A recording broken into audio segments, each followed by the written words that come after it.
నమస్తే, KVC news స్వాగతం. ప్రతిక్షణం సామాన్యుడి పక్షం. నేను మీ చలపతి. నేటి వార్త.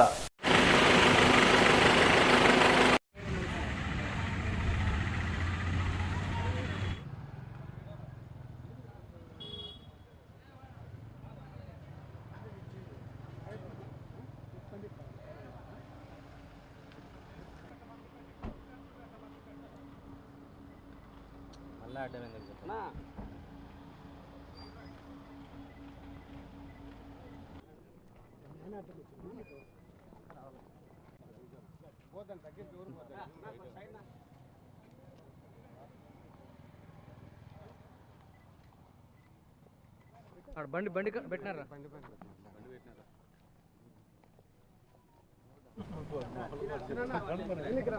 ప్రభుత్వం వచ్చినాక నేను తాడిపత్రికి పోవాలంటే పోలీస్ అధికారులు ప్రతిసారి అడ్డుపడడం జరుగుతుంది. ఇప్పుడుకు జగదీష్ గారు ఎస్పీ గారు వచ్చినాక కూడా 3-4 సార్లు కలిసడం జరిగింది. గతంలో ఉండే ఎస్పీలను కూడా కలిసి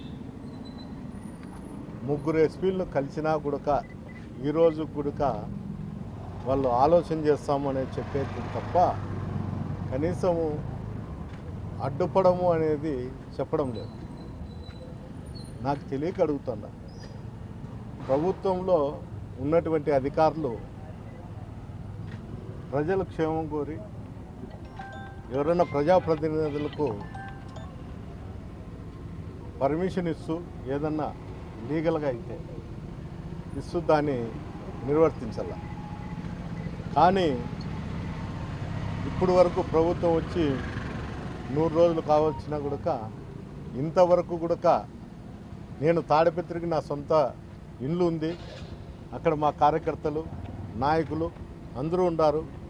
వారి కోసం నేను పోయి నా ఇంట్లో నేను ఉండేదానికోసం కూడా వీళ్ళు ఆటంకం కలిగిస్తాను. నేనైతే ఒకటే చెప్పాను ఎస్పీ గారికి కూడా, ఈరోజు దసరా పోయిన తర్వాత ఎట్టి పరిస్థితుల్లో నేను తాడిపత్రి కాన్ఫరెన్స్లో తిరుగుతా అని చెప్పడం కూడా జరిగింది. ఏది ఏమైనా కూడా ఎన్ని రోజులైతే నేను బయట ఉండల్లో అది కూడా అధికారులు చెప్పలేని పరిస్థితి. ఎంతసేపు ఉన్నా కూడా పరిశీలిస్తాము, చూస్తాము, ఆలోచన చేస్తామని చెప్పడం తప్ప వేరే విధంగా ఏం లేదు.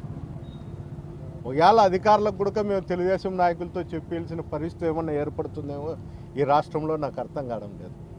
ఒకవేళ ఆ పరిస్థితి ఉందని వాళ్ళు చెప్తే కూడా నేను మీడియా రూపకంగా జేసీ ప్రభాకర్ రెడ్డినో అతని కొడుకునో అడిగేదానికి కూడా నేను సిద్ధంగా ఉండా. ఏంటంటే రాజకీయాలు వేరు, కక్ష సాధింపులు వేరు. రాజకీయాలు మాత్రమే చేయాలి తప్ప రాజకీయాలు మాత్రం చేయడం లేదు. ఈ ప్రభుత్వం వచ్చిన తర్వాత ఎప్పుడూ లేని విధంగా ఈ రాష్ట్రంలో జరుగుతుంది.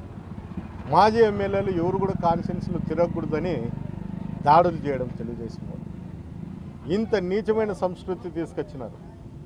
కాలం నిర్ణయిస్తుంది, ఎప్పుడూ ఒకటే విధంగా ఉండదు.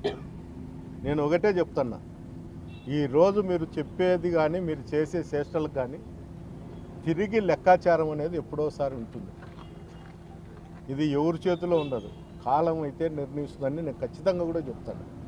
గతంలో మా ప్రభుత్వం ఉన్నప్పుడు కానీ ఎప్పుడు కూడా ఇలాంటి సంఘటనలు ఎక్కడ జరగలేదు. ఏటో చిన్న సంఘటనల నుంచి ఎక్కడ జరగలేదు. ఈరోజు తాడిపత్రిలో జేసీ ప్రభాకర్ రెడ్డి మీడియా రూపకంగా చెప్తాడు, ఆయన యూట్యూబ్లో కూడా చెప్తా అంటాడు అతను వాయిస్, నేను ఇసుక తోలినీను అని. ఇసుక తోలితే దానిపైన చర్యలు తీసుకుంటా అని చెప్తాడు. మా వాళ్ళే 25 మంది ఇసుక తోలుతారని చెప్తాడు. మా వాళ్ళే బంగాకు అమ్ముతారని చెప్తాడు. మా వాళ్ళే మటక రాస్తారని చెప్తాడు. కానీ అధికారులు దీని మీద ఎలాంటి చర్యలు కూడా తీసుకోరు. నిన్న మొన్న చూసిన కొంతమంది పత్రికా విలేకరులను కూడా మాట్లాడడం జరిగింది. అంటే ఈ శాండ్ మీద ఏదో రాసినారని, నేనైతే పేపర్ చూడలేదు కానీ రాసినారని అతను మాట్లాడినాడు అనేది వినడం జరిగింది. అంటే అధికారులకు కూడా ఛాలెంజ్ చేస్తాడు, నేను ఇసుక తోలుతా అని. అంటే అధికారులందరూ కూడా ఏ ప్రభుత్వంలో ఏ శాఖలో ఉండేటువంటి అధికారులందరూ కూడా నీరు కప్పినట్లుండారు. అంటే అధికార పార్టీ ఎమ్మెల్యేనో ఎమ్మెల్యే తండ్రో లేకపోతే ఎమ్మెల్యే తమ్ముళ్ళో బామార్దులో అసాంఘిక కార్యక్రమాలు ఏమి చేసినా మేము పట్టించుకోము, మేము దాన్ని జోలికే పోము, సామాన్యుల జోలికి మాత్రమే పోతాము. మాకు అధికారులకు ఇచ్చిండేది కూడా మా ప్రభుత్వం వచ్చిన తర్వాత మాకు ఆర్డర్లు ఉన్నాయి, మాకు ఆర్డర్ వేసినారు అనే విధంగా ప్రవర్తిస్తారు. ఒక మాజీ ఎమ్మెల్యే, ఒక మున్సిపల్ చైర్మన్ నేను ఇసుక తోలుతాండా ఫ్యాక్టరీకి అంటాడు. ఏ సోర్సెస్తో ఇసుక తోలుతాడో నాకు అర్థం కావడం లేదు. కానీ అధికారులకు కూడా చాలామంది, నేను కూడా ఎస్పీ గారికి వీడియో పెట్టినా కూడా ఫలితం లేదు. అంటే ఎవరన్నా కానీ సమాచారం అధికారులకు ఇవ్వచ్చు అని చెప్తాంటారు, అది మాటలకే పరిమితం అవుతుంది కానీ వాళ్ళు చట్టరీత్యా చర్యలు అయితే లేవు. ఫ్యాక్టరీ వాళ్ళకు అవసరం ఉంటే ఫ్యాక్టరీ వాళ్ళు కలెక్టర్కో సంబంధించిన అధికారులకో పర్మిషన్ తీసుకోవాలి తప్ప ఎక్కడా పర్మిషన్ తీసుకోకుండా ఒక ఎంఆర్ఓకు లెటర్ పెట్టి, నేను ఎస్పీకి మెసేజ్ పెట్టినా అని తెలిసి ఒక లెటర్ పెట్టి ఎంఆర్ఓకి లెటర్ పెట్టినాము, పర్మిషన్ కూడా లేకపోయినా కూడా మేము ఇసుక తోలుతాము, ఎవరు అడ్డ వస్తారో రాండి అనే కింద తయారైనారు. అంటే అధికారం ఉంటే ఏమైనా చేయొచ్చు అనే ఒక ఆలోచనలో ఇప్పుడున్నటువంటి ప్రజాప్రతినిధులు కానీ అందరూ కూడా ఒక నిర్ణయానికి వచ్చినారు. దాదాపు ఏ అధికారిని కానీ ఆఫ్ ది రికార్డు మేము అడిగితే ఎప్పుడు కూడా 20-25 సంవత్సరాల నుండి ఇలాంటి సంఘటనలు జరగడం లేదు, ఈ పార్టీ అధికారంలోకి వచ్చినాకనే మేము ఈ విధంగా జరుగుతుంది, మేము కూడా ఏమీ చేయలేము అనే పరిస్థితుల్లో వాళ్ళు మాట్లాడుతున్నారు. ఈరోజు నేను చెప్పేది కాదు, ఇక్కడ ఉన్నటువంటి ప్రెస్ వాళ్ళందరికీ కూడా ప్రతి కాన్ఫరెన్స్లో కూడా మీకు అనుబంధంగా విలేకరు రిపోర్టర్లు ఉంటారు, అందరూ కూడా ఒకసారి రిపోర్టర్లను అడగండి ఆఫ్ ది రికార్డ్ ఏం చెప్తారో. అంటే ఏమి చేసినా ఈ జిల్లాలో అయితే, నేను పక్క జిల్లాల గురించి నేను మాట్లాడినా కానీ ఈ జిల్లాలో అయితే ఒక్కొక్క కాన్ఫరెన్స్లో 10-15 జూత్ కేంద్రాలు నిర్వహిస్తున్నారు. మటకా కంపెనీలు ఎక్కడ చూసినా బంగాకు, అన్ఎఫ్సెల్గా లిక్కరు. అంటే ఎంత దూరం పోతుందో ఒకసారి ఆలోచన చేయండి. మళ్ళీ ఇప్పుడు లిక్కర్ షాపులు వస్తున్నాయి.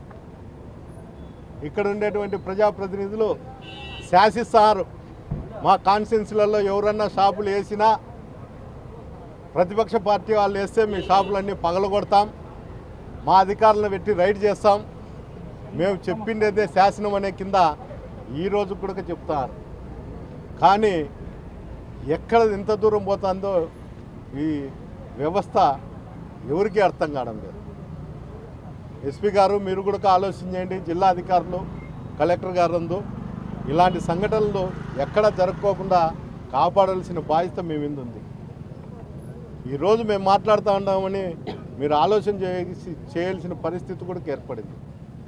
ఇదే విధంగా కొనసాగితే మేమైతే రోడ్డు మీదకి వచ్చి నిరసన తెలిపే పరిస్థితి కూడా ఏర్పడుతుంది. దయచేసి అందరూ ఆలోచన చేసి అధికారులు అందరూ కూడా చర్యలు తీసుకోండి అని ఒకసారి నేను మీకు మీడియా రూపకంగా మీకు తెలియజేయడం జరుగుతుంది. మీరు చర్యలు తీసుకోకుండా ఇదే విధంగా కొనసాగితే నేనైతే జిల్లా హెడ్ క్వార్టర్లో ఇదే ఎస్పీ ఆవరణలో నేను కూర్చోవడం జరుగుతుంది. నేనేం మంది మార్బలంతో కూర్చోను, కానీ ఇప్పుడు వచ్చినట్లు వచ్చి యాదవ్ చెట్టు కింద కూర్చొని నిరసన వ్యక్తం చేయడం మటుకు ఖచ్చితంగా జరుగుతుంది. నన్ను నా కాన్స్టిట్యున్సీకి పంపించేదానికి మీరు పర్మిషన్ ఇవ్వండి, మీరు అడ్డుపడుకోకపోయినా అయినా కానీ నేను పోతాను. రెండిట్లో ఏదైనా కానీ మీరు తెలియజేస్తే నాకు అదే సార్. ఇంకొకటి, నాకు ఇదే విధంగా మీరు ఆటంకం కలిగిస్తా అంటే నేను మీ ఎస్పీ ఆవరణలో కూర్చొని ఖచ్చితంగా నిరసన వ్యక్తం చేస్తా అని ఈ సందర్భంగా అంటే చట్టపరంగా అయితే నాకు బెయిల్ అన్నీ వచ్చినాయి. ఆంక్షలు కూడా 15 రోజులు పెట్టినారు. బెయిల్ వచ్చినాక ఆ 15 రోజులు నేను అనంతపూర్లోనే ఉన్నా కూడా ఈరోజు కేవలం లాండ్ ఆర్డర్ ప్రాబ్లం ఉంటుంది, నువ్వు వెళితే అని చెప్తాను. లాండ్ ఆర్డర్ ప్రాబ్లం చూసాల్సిన బాధ్యత కూడా ఎస్పీ గారికి ఏం లేదు, అది ఏరే వాళ్ళకి లేదు. అందువల్ల ఆ లాండ్ ఆర్డర్ ప్రాబ్లం మీరు తీర్చాలి తప్ప అనవసరంగా అడ్డం పెట్టుకొని లాండ్ ఆర్డర్ ప్రాబ్లం అని పెట్టుకొని అనవసరంగా నన్ను కాన్ఫరెన్స్ లేకపోకుండా అడ్డుపడడం అయితే మంచిది కాదనేది కూడా చెప్తాను. ఇంకోటి, మీరు ఇక్కడ నుండి బందోబస్తుకు ఇక్కడ నుండి కానిస్టేబుల్ పంపిస్తున్నారు. 100 మందినో 50 మందినో ఎప్పుడు కూడా వీళ్ళందరూ కూడా ఇక్కడ నుండి పోయిన వాళ్ళు అక్కడ మటకా వాళ్ళకి ఏమన్నా ఎస్కార్ట్ ఉన్నారేమో నాకు తెలియదు. కానీ మాకైతే ఎక్కడా కూడా వైఎస్ఆర్సీపీ కార్యకర్తలకు కానీ సామాన్య ప్రజలకు కానీ ఎక్కడ కూడా రక్షణ కల్పించే పరిస్థితి లేదు.